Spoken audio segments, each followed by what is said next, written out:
수혁임당 안녕하세요. 네, 오랜만에 또 영상을 찍습니다. 강제 집행을 했을 때 이득인지 아니면 협의를 해서 이사비를 줬을 때 얼마를 줬을 때 이득인지 요거를 장단점을 한 번씩 확인을 해보는 시간을 갖도록 하겠습니다. 수혁임당. 일단 제가 2024년 4월 29일 날 잔금을 냈습니다. 3월 중순쯤에 낙찰을 받고 한 달 뒤에 잔금을 내는 일정이 있어요. 그래서 4월 29일에 잔금을 냈기 때문에 사실상 제가 나가는 이자는 5월부터 시작입니다. 제가 이자가 120씩 나가거든요.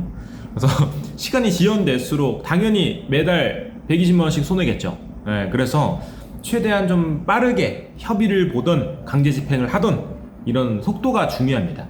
강제 집행을 먼저 말씀드리면, 강제 집행을 하는데 잔금 내면서 인도 명령을 신청하고 강제 집행 계고를 하고 1회, 2회를 합니다. 그 뒤에 강제 집행이 진행되는데, 통상적으로 소유자가 나가야 된 그런 상황이면 한 3개월 이상 정도 걸린다고 보시면 될 것 같아요.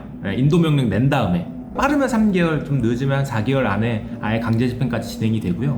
이게 임차인분을 나가야 될 때는 조금 더 걸린다고 보시면 될 것 같아요. 먼저 강제 집행을 했을 때 전용 면적 18평형 기준으로는 요즘에 한 360만원 정도 나온다고 합니다. 인건비가 많이 올라서 평당 20만원 정도로 생각하시면 편하실 것 같고요. 이 인건비에는 이제 열쇠 소리공, 그리고 뭐 집행관님, 아니면 뭐 이사 업체 비용 등등의 비용이 들어간다고 보시면 될 것 같고요. 여기 강제 집행을 한다고 하면 그 짐들을 다 꺼내는 거잖아요. 그 꺼낸 짐을 그냥 버리는 게 아니라 창고로 좀 보관을 해야 됩니다.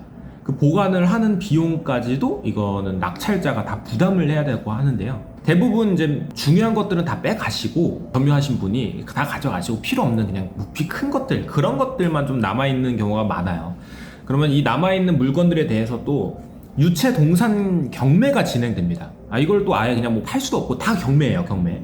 근데 대부분 필요한 거는 이쪽 이제 이런 것만 좀 노리시는 전문가 분들도 굉장히 많습니다. 이런 분들이 필요한 거는 좀 받아가시는데 불필요한 것들은 안 받아가세요. 이것도 막 좀 덩어리 형식으로 되어 있어서, 그러니까 하나만 받고 그런 것들이 아니라 이렇게 뭐 세트처럼 이런 식으로 받기도 하고요. 거기 안쪽에 뭐 냄새가 나는 거라던가 그런 거 썩는 것도 그대로 계속 썩히게 됩니다. 되게 안 좋은 것들이 되게 많을 거예요. 그래서 그거를 결국에는 창고 보관비까지 제가 내야 되니까, 낙찰자가 내야 되니까 낙찰자가 그 경매 물건을 다시 받아야 되는 경우가 많습니다. 왜냐면 창고 보관비가 계속 나가기 때문에. 결론적으로 강제 집행을 하면 대략적으로 18평형 기준으로 평당 20만원 잡았을 때 360만원 이상 먼저 나오고요. 창고 보관 비용까지 이런 것들 해주시면 한 400만원 정도가 아마 넘을 거예요. 거기다가 매달 내가 부담해야 되는 이자는 별도겠죠. 그러면 한 달 지날수록 이자 120에 강제 집행 비용 400, 그럼 적어도 500 이상 들어간다고 보시면 될 것 같아요.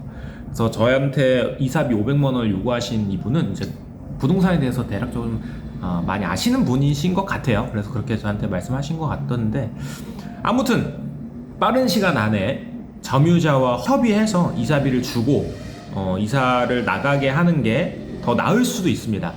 근데 그게 보통은 평당 얼마를 줘야 되나 뭐 되게 말이 길어지잖아요. 그래서 물론 법은 낙찰자의 편이기 때문에 결국 명도는 됩니다.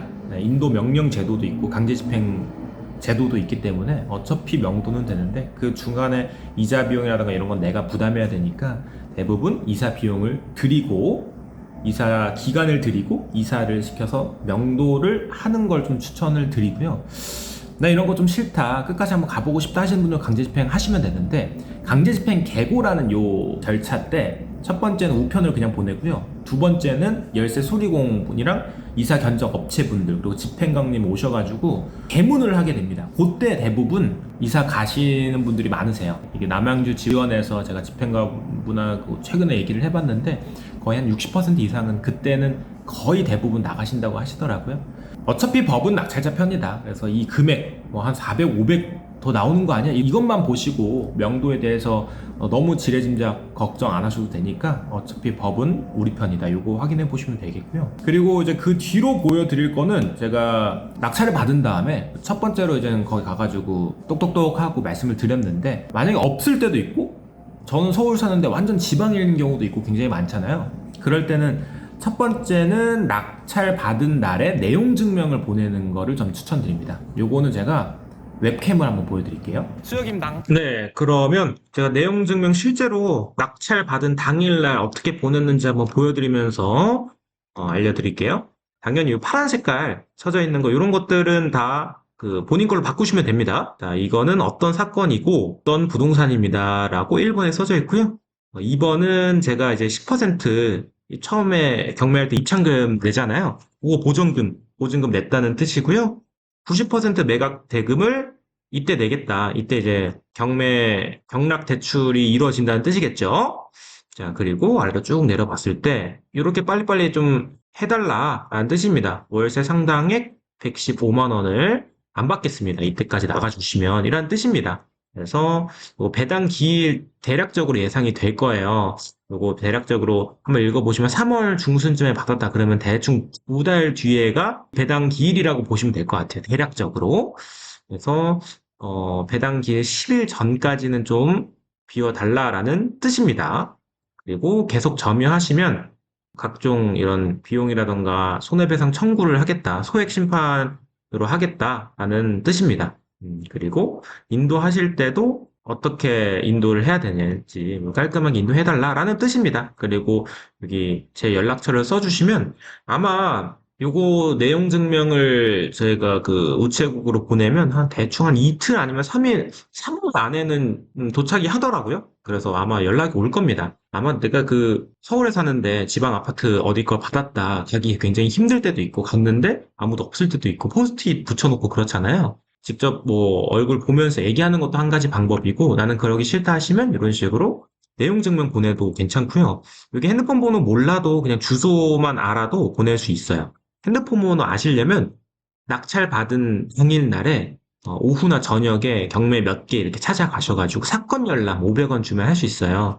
그래서 사건 열람 보시면 이제 대출 어디서 받았고 어떻게 상황이 되었고 사건이 되었는지 이런 거 확인하실 수가 있는데요. 거기서 핸드폰 번호 가끔 있어요. 가끔 적혀 있는 때도 있는데 없을 때가 굉장히 많습니다. 그래서 핸드폰 번호 모르셔도 이렇게 내용 증명 보내시면 대부분 연락이 온다는 거. 요게 이제 낙찰 당일날 보낸 거고요. 두 번째는 이제 제가 잔금을 납부한 뒤에 보낸 내용 증명도 있습니다.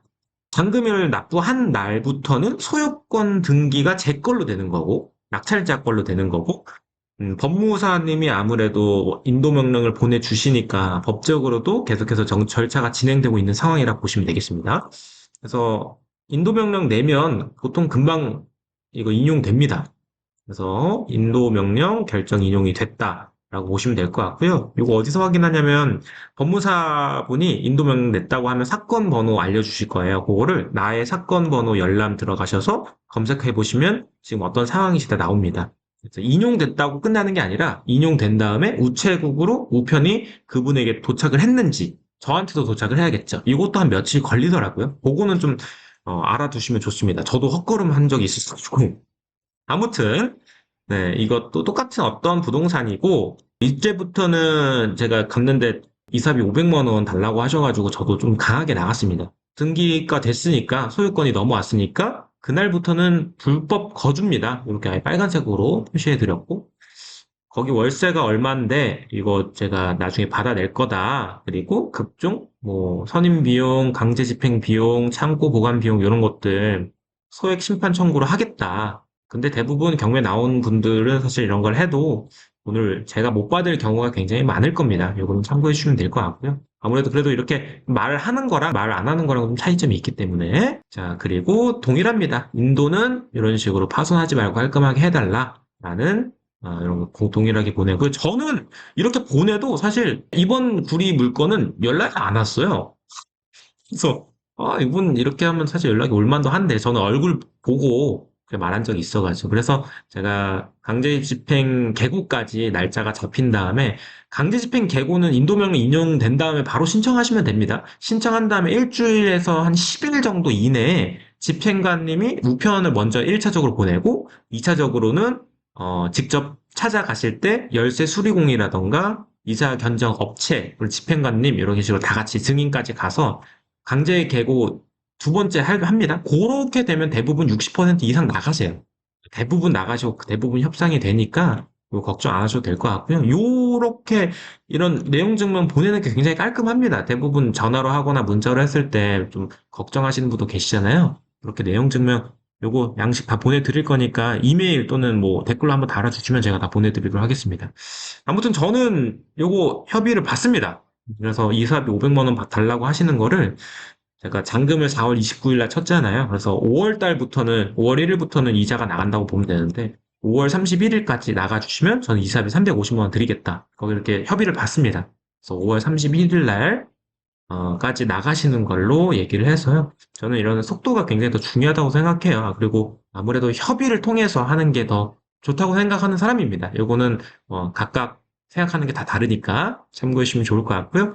이 이후의 진행 사항도 뭐 매도를 할지 전세를 할지 월세를 할지 이런 것들 다 보여드리도록 하겠습니다. 감사합니다. 땅!